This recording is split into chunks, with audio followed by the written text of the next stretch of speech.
Cuando lo tenga me dice un fuerte amén, y si no, pues ahí saldrá en la pantalla. Así que, ¿y lo tenemos? Amén. Amén. Y la palabra de Dios la leemos en el nombre del Padre, del Hijo y del Espíritu Santo. Escribe al ángel de la iglesia en Filadelfia. Esto dice el santo, el verdadero, el que tiene la llave de David, el que abre y ninguno cierra, y cierra y ninguno abre. Yo conozco tus obras. He aquí, he puesto delante de ti una puerta abierta, la cual nadie puede cerrar, porque aunque tienes poca fuerza, has guardado mi palabra y no has negado mi nombre.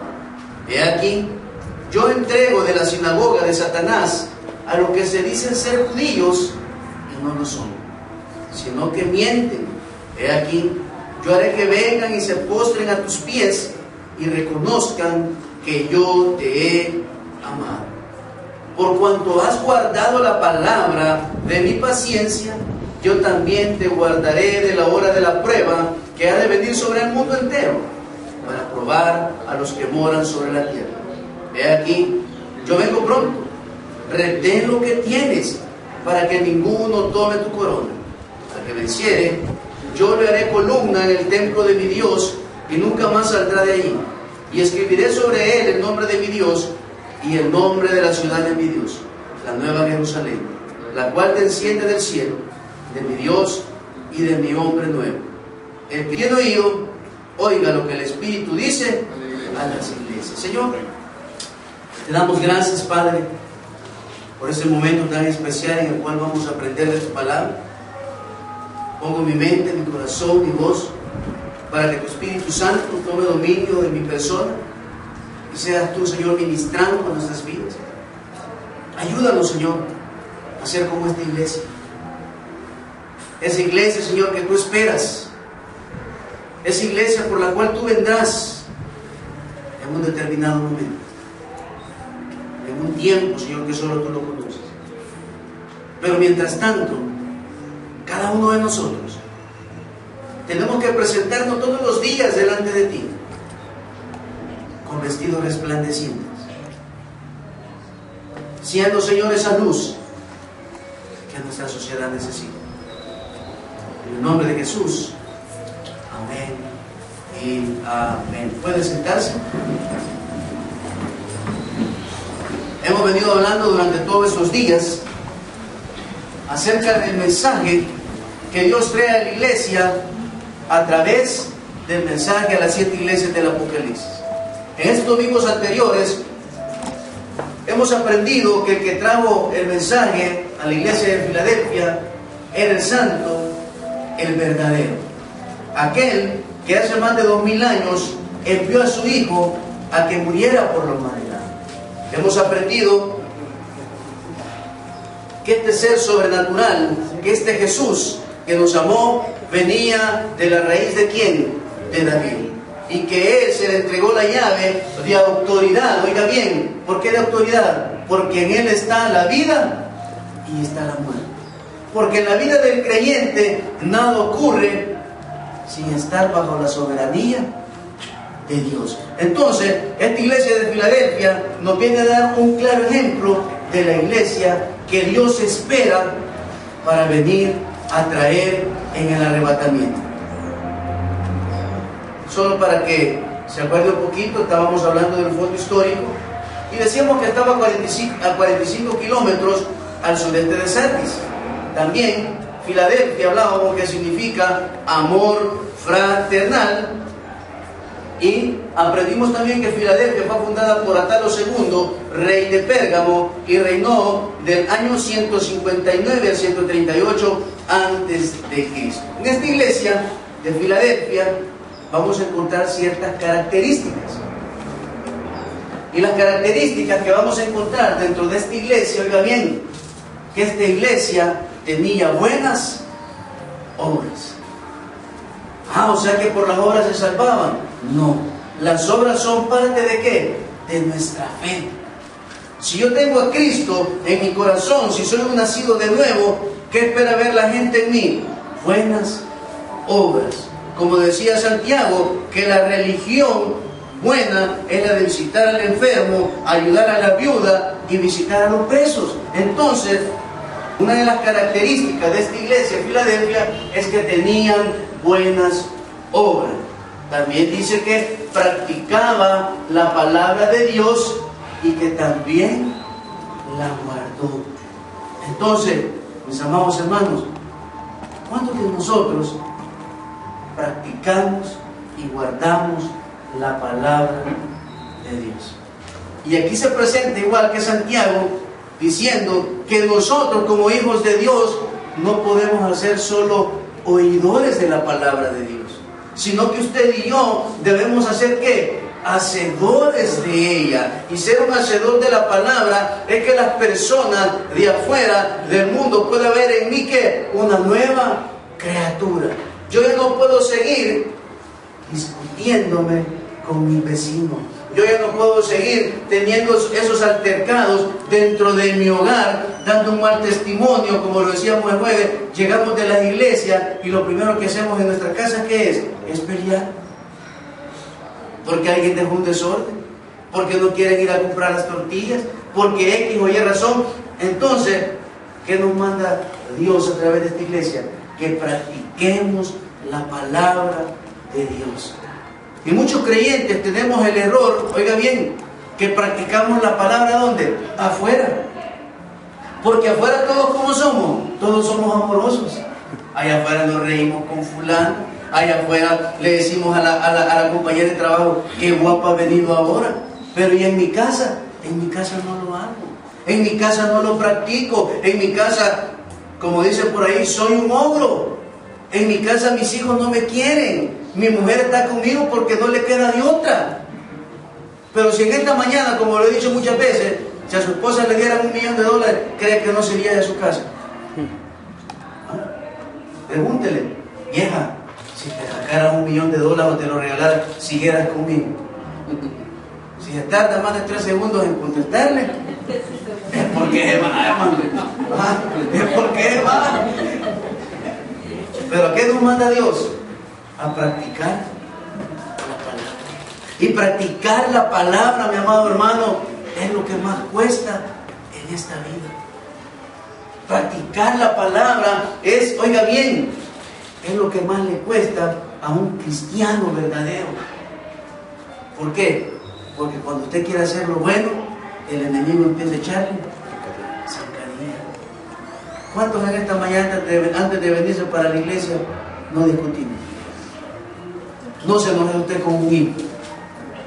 Se enojó cuando venía manejando, cuando venía en el autobús, que el bucero no le quería dar el vuelo, que el bucero no le paró donde usted se quería bajar, que alguien se le atravesó el carro y eso generó ¿qué? Un enojo. Cuando Dios dice que nosotros el mal lo tenemos que pagar con el bien.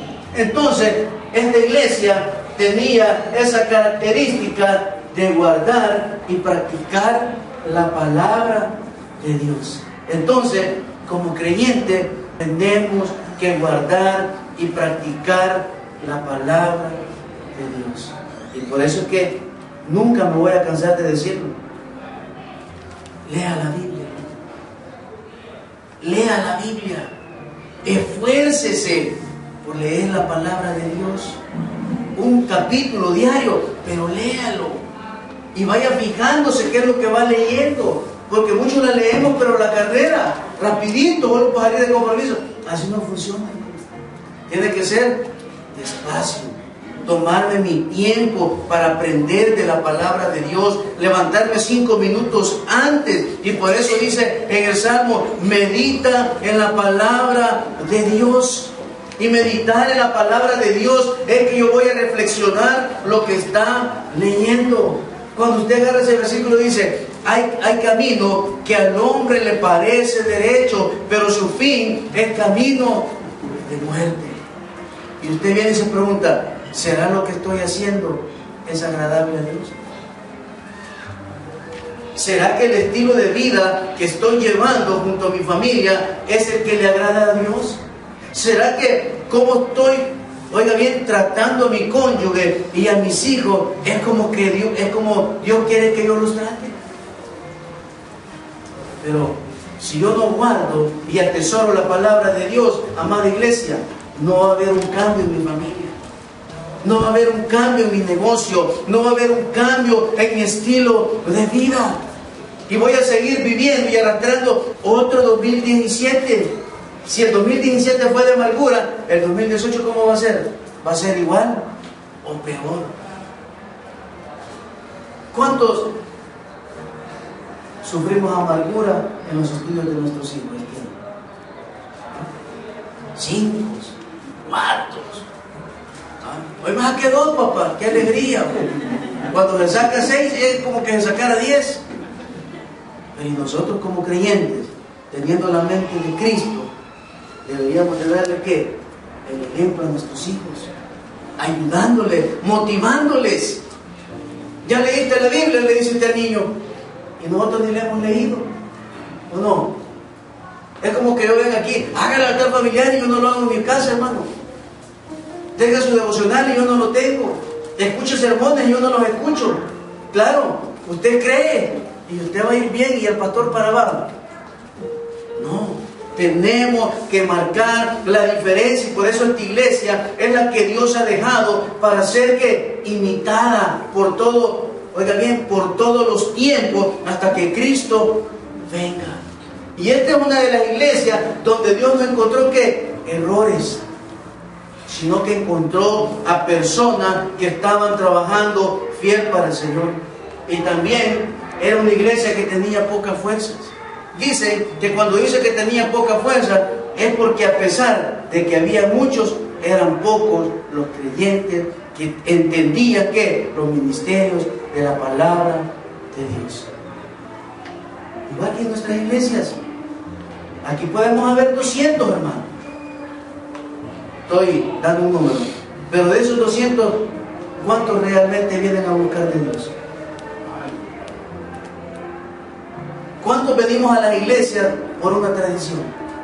¿Cuántos venimos al culto porque mi papá me lleva? Y así son muchos jóvenes. Yo voy al culto porque mi papá me lleva. Y está bueno que no deje de traerlos, porque la fe viene por el oír y oír la palabra de Dios. El error fuera que usted dejara a su hijo en su casa. Porque el día que, oiga bien, que usted se someta a la voluntad de sus hijos, ya perdió la autoridad en su hogar. Porque él va a hacer lo que él quiera. Pero mientras usted tenga la responsabilidad de sus hijos, tiene que traerlo al punto que se me venga a dormir aquí. Pero tiene que traerlo. Aunque sea dormido, el subconsciente está agarrando algo. Pero si lo deja en la casa con los videos web, si lo deja en la calle jugando con los bichos de la esquina, pero nosotros, oiga bien, aunque tengamos poca fuerza, aunque quizás ya estemos un poco mayores, pero no tenemos que perder el ¿qué? La autoridad en nuestras familias. Tenemos que tener esa autoridad ¿para qué? Para llevarles la palabra. Dice que el número de creyentes era menor que el de los contaminados. Y eso es lo que pasa. Y decíamos, hoy ser creyente o decir que soy cristiano es una moda, hermano. Ay, yo soy cristiano, pero no lo podemos demostrar. Y ahí vemos un resto de cristianos fumando. Y ahí vemos un resto de cristianos perdiendo el testimonio por una bailadita de Niceto Molina. Pero ¿qué nos demanda el Señor? Que vivamos para Él. Y leemos el versículo 9 del capítulo 3 de Apocalipsis. Y dice la palabra: he aquí, yo entrego de la sinagoga de Satanás a los que se dicen ser judíos y no lo son, sino que mienten. He aquí, yo haré que vengan y se postren a tus pies y reconozcan que yo te he amado.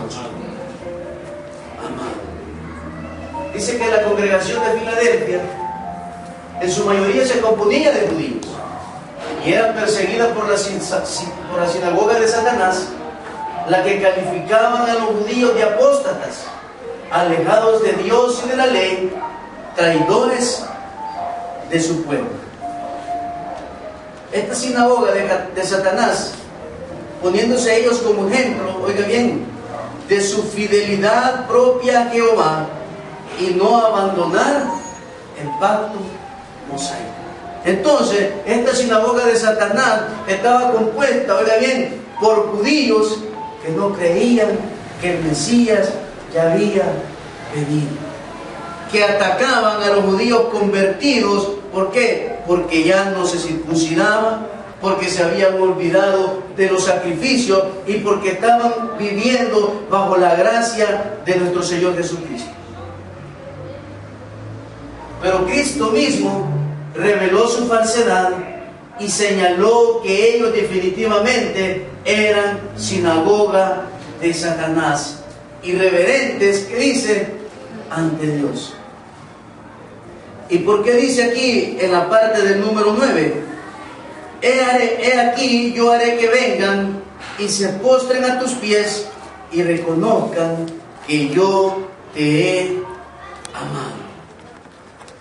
En los comentarios que busqué, esta parte de esta iglesia, por la persecución que están viviendo, teniendo, traen a colación la historia de un hombre que fue vendido a Faraón por sus hermanos. Y ese fue, hermanos, José. Fue vendido. ¿Por qué? Porque José soñaba que todos sus hermanos y aún su padre se iban a postrar delante de él. ¿Y qué hicieron sus hermanos? Fue venderlo. Entonces, en esta iglesia de Filadelfia se repite esa historia. Y dice, los hermanos mayores que se apartaron de seguir a Cristo vienen y persiguen a una iglesia joven y con pocas fuerzas. ¿Por qué? Porque en nuestro caminar cristiano, hermano, siempre vamos a encontrar ¿qué? Opresores. Siempre vamos a encontrar personas que se van a interponer a que usted pueda vivir un evangelio verdadero. Y dentro de las iglesias nos vamos a encontrar también creyentes que son sinagoga de Satanás, que le van a decir, ¿y vos crees todo lo que el pastor dice? Hace poquito le preguntaba yo a una compañera, es cristiana y estudia filosofía. ¿Y usted cree todo lo que está en la Biblia? Le digo. No, me dijo. Cosas sí y cosas no. Y le dije, pues cuando crea todo lo que está en la Biblia, seguimos hablando de la Biblia. Porque nosotros, por fe, hermano, tenemos que creer todo lo que está en la palabra de Dios. Si somos verdaderos hijos de Dios. No podemos cuestionar. ¿Por qué? Porque esta es la inerrante palabra de Dios. Yo no puedo tolerar que alguien me diga que la Biblia tiene errores. No, hermano.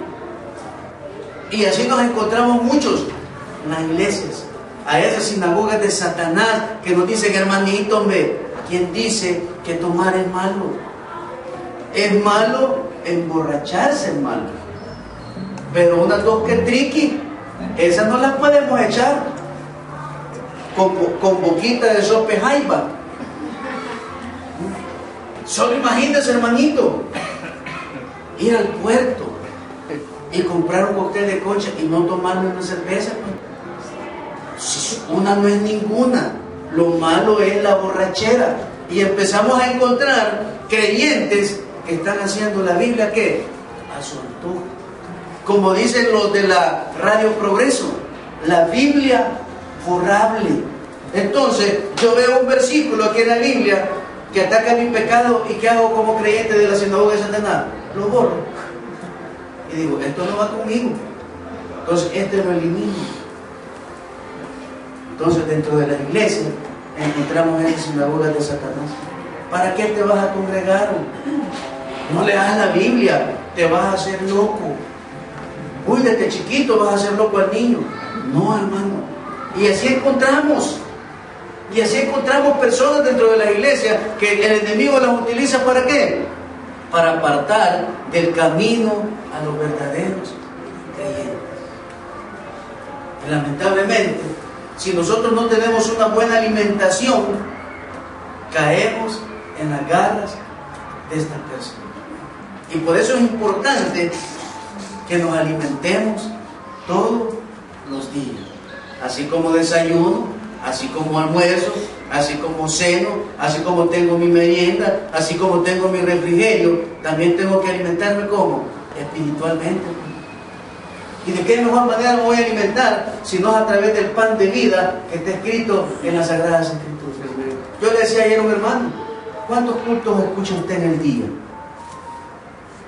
Yo 3 me dijo, y leo como 4 o 5 devocionales. Entonces, ¿qué? Se está alimentando. Pero nosotros, en vez de escuchar un sermón, la caer escuchamos, la guapachosa, la musiquera, en vez de poner la radio El Camino, la radio Bautista, poner la radio Restauración 95.7 y escuchar sermones. Alimentarnos todos los días, ¿con qué? Con palabra, hermano. Y ahí a través de la palabra nosotros vamos ¿qué? Recobrando fuerza, fortaleciendo nuestros hogares, fortaleciendo nuestros hijos, fortaleciendo nuestras familias. Y oiga bien, cuando vienen estas sinagogas de Satanás, no pueden movernos donde nosotros estamos edificando. Pero si yo no me alimento, si yo una pachita me tomo solo el domingo que yo vengo al culto, me tomo la pachita, nada, no me alcanza para la semana, hermano. Si el enemigo constantemente nos está atacando, nos está influenciando, nos está llevando a que nosotros nos alejemos de Dios. En el versículo 10 podemos ver la promesa de Cristo. Y dice el versículo 10, por cuanto has guardado la palabra de mi paciencia, por cuanto has guardado la palabra de mi paciencia, yo también te guardaré de la hora de la prueba, que ha de venir sobre el mundo entero para probar a los que moran sobre la tierra. ¿Y de qué va a guardar Dios a la iglesia? De la tribulación. Y para eso usted y yo tenemos que estar preparados. Y fíjense que como Dios y su palabra. ¿Y qué vimos el jueves en el estudio bíblico? ¿De qué hablamos? De que usted y yo somos llamados a vivir en santidad. ¿Para qué? Para ser guardados de ese día malo. Para ser guardados de esos 7 años de la tribulación.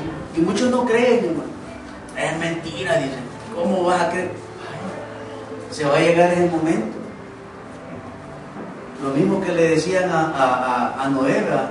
¿Qué estás haciendo? No es loco, Noé. Si es mentira, si nunca ha llovido. Y se dio el diluvio universal.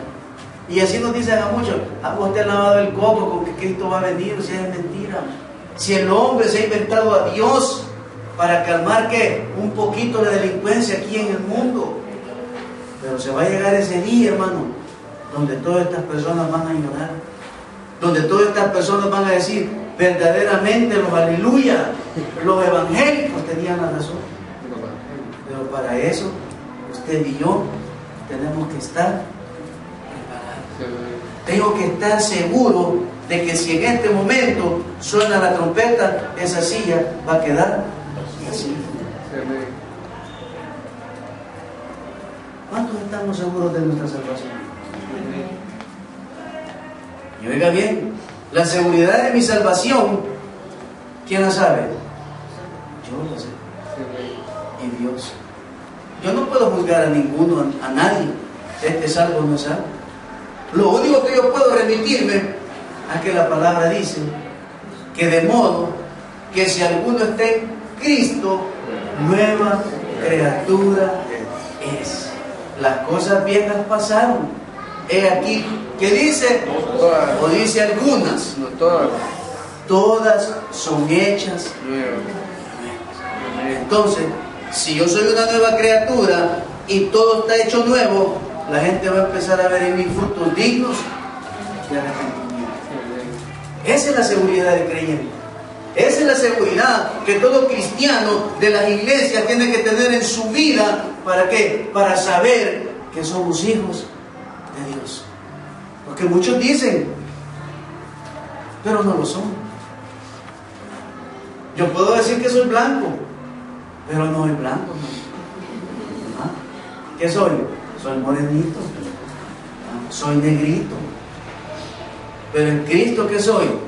Soy una nueva criatura. ¿Y cuál es el nombre que nos ha puesto el Señor? Que ahora somos hijos de Dios. Y dice, este verdaderamente es un hijo de Dios. Y como decíamos aquel día, ¿cómo quiere que usted lo recuerden en esta tierra? Porque cuando uno se muere, hermano, empiezan a decir todo, es que este era bueno, es que este de plano va. Pero ¿cuántos se mueren y dicen, gracias a Dios que este se murió? O sus esposas, ¿qué van a decir cuando usted se muera? O cuando yo me muera, ¿qué va a decir mi esposa? Gracias, Señor, porque al fin me quitaste la cruz que me pusiste. Voy a decir, Señor, lástima porque te lo llevaste. Si este era un buen esposo. Señor, ¿por qué te lo llevaste pronto? Si me cuidaba, me adoraba, Señor, me andaba chinchineando. ¿Qué sentimiento va? Pero qué sentimiento tan feo que diga, gracias, Señor, porque al fin te lo llevaste. Pero ¿cómo quiere el Señor que sea usted y yo? Que seamos cristianos verdaderos. Y por eso dice en el versículo 10 en sus promesas, te guardaré de la hora de la prueba.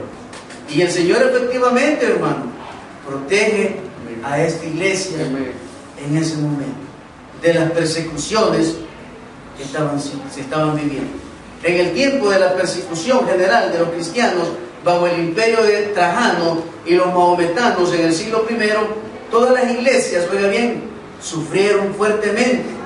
Solamente la iglesia de Filadelfia, por la gracia y el poder de Dios, quedó intacta. Y eso lo vimos el domingo anterior, y decíamos que estos mahometanos, o sea, los musulmanes, le habían nombrado como ciudad de Dios. Y oiga bien, lo que Dios toca es intocable. Entonces, si usted ha recibido el toque del Señor, si Dios está en su corazón, si Él es el Rey de su vida, si usted es un verdadero o somos unos verdaderos hijos de Dios, nada ni nadie nos podrá arrebatar lo que Dios nos ha dado. ¿Oiga bien? Si yo soy un verdadero hijo de Dios, nada ni nadie podrá arrebatarme lo que Dios me ha dado.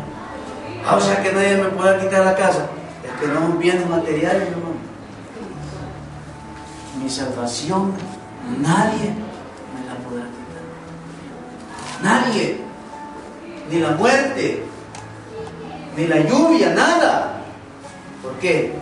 Porque lo que Dios da, nadie me lo puede quitar. Como dice ese corito, va, el gozo que Dios me da, nadie me lo puede quitar. Porque no me lo da del mundo, sino que me lo ha dado Dios. Entonces, esta iglesia estaba siendo protegida, ¿por qué?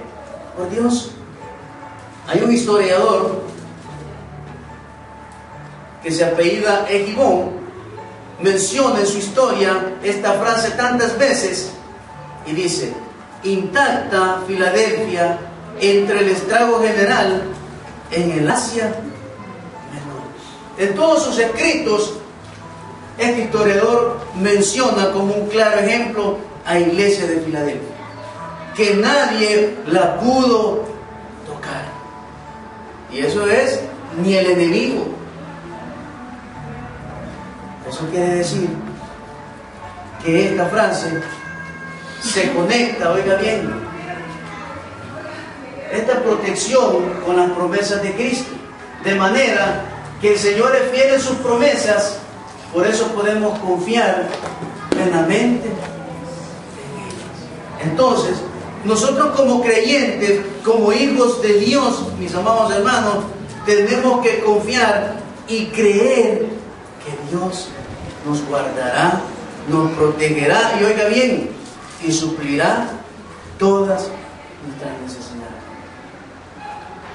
Claro, que para ello hay una condicional. ¿Y cuál es esa condicional? Ser obedientes a Él. ¿O usted bendice a un hijo desobediente? ¿Para que no? Si un hijo que se saca por los cuartos y le pide algo, usted se lo compra. Por ahí tienen muchos, cómpreselo porque tal vez así levanta. Pero yo no creo en eso. Pero si usted llega a un hijo y le dice, papá, cómprame una computadora, y usted que ve que su hijo es estudioso, lleva 10, anda entre los primero y segundo y tercero, ¿usted cree que usted no le va a empezar por comprársela? Usted va a inventarse a un lugar y se la compra. ¿Por qué? Porque sabe que su hijo lo va a valorar. Entonces, si yo quiero las promesas de Dios, si quiero que la protección de Dios esté sobre mi vida, si quiero que mi familia esté fortalecida en Dios, ¿qué tengo que cumplir? Tengo que ser obediente.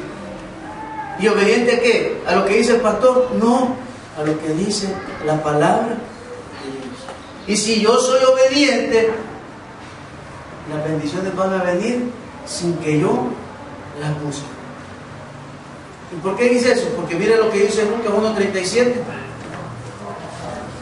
Lucas 1:37.